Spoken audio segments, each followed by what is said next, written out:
Hey everybody, Graham here.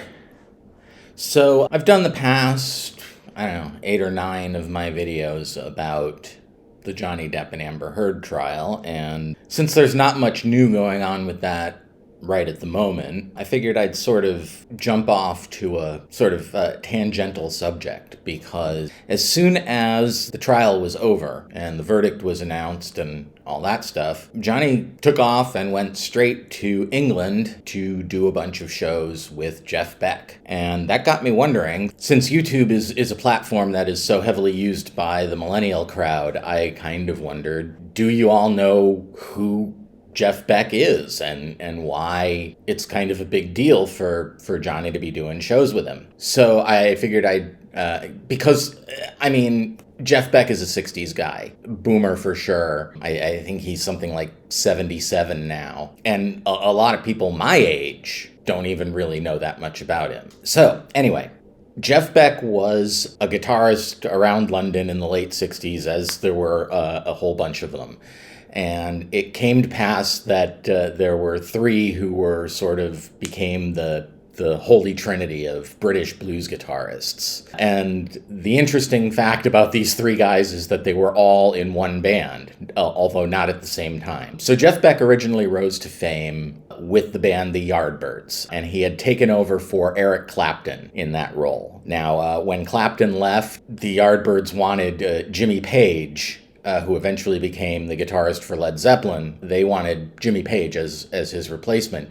Page couldn't do it because he had other commitments at the time, so he recommended Jeff Beck to the Yardbirds. So Jeff Beck joined the Yardbirds.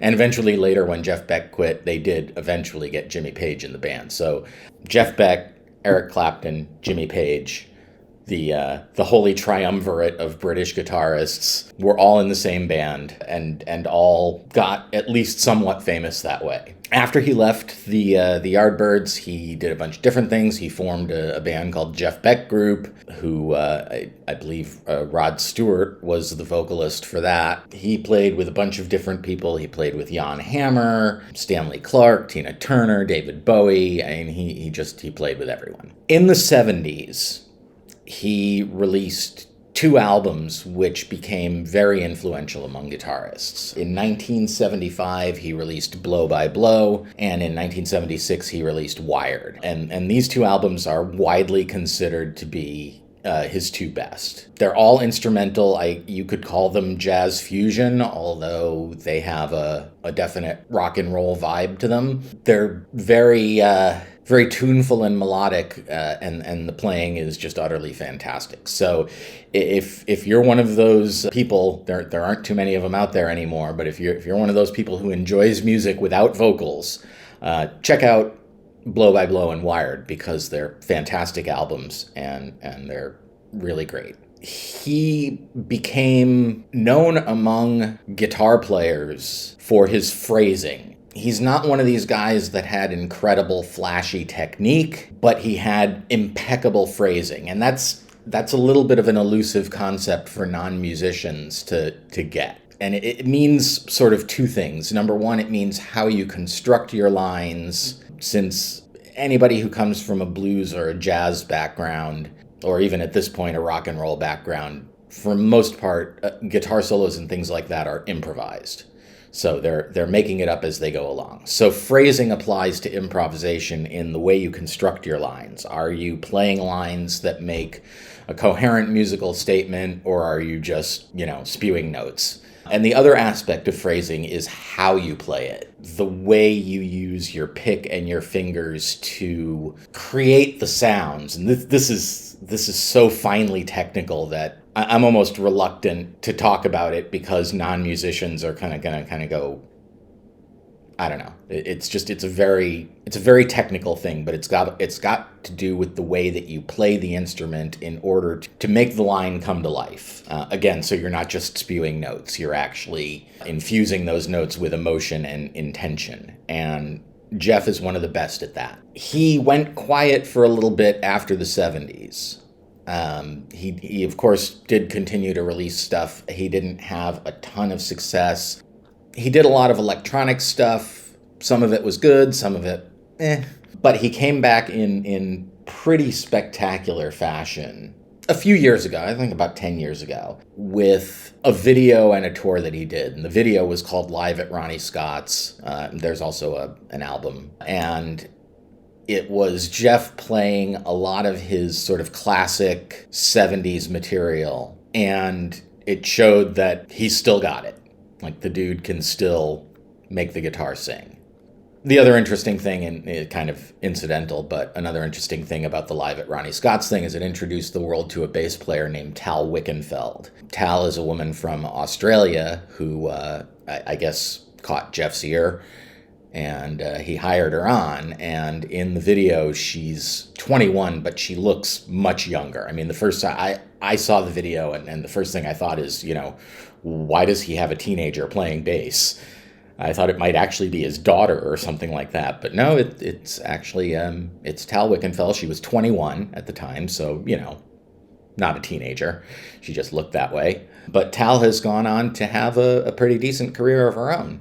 So the Live at Ronnie Scott's thing kind of put him back out there, and a lot of us, particularly a lot of us older guys, when we talk about stuff that people have done recently, that video and album come up a lot.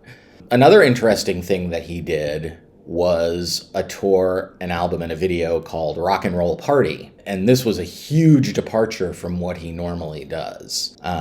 This was not the sort of hard rock or jazz fusion Jeff Beck that we know. This was rockabilly Jeff Beck. And I had no idea that he played that style. I mean, he's a great player. I'm sure he can learn to play any style he wants. But apparently, this was something that, he loved as a kid, and he learned how to play that style. And then as other styles eclipsed it in popularity, he kind of moved in that direction. But he still retained a love for it. So he got together with a woman named Imelda May, who had a terrific band. If you've ever seen the Brian Setzer Orchestra, it was, I don't think he had quite that many horns, but yeah, Imelda had a great band with some horns and a good rhythm section. And so it was Imelda singing and Jeff taking the guitar stuff, although she had another guitar player of her own who took a few solos, and he was quite good as well. Just not the kind of thing that I'm used to Jeff Beck doing, but it was fantastic. The album is good. I saw the show. The show was fantastic.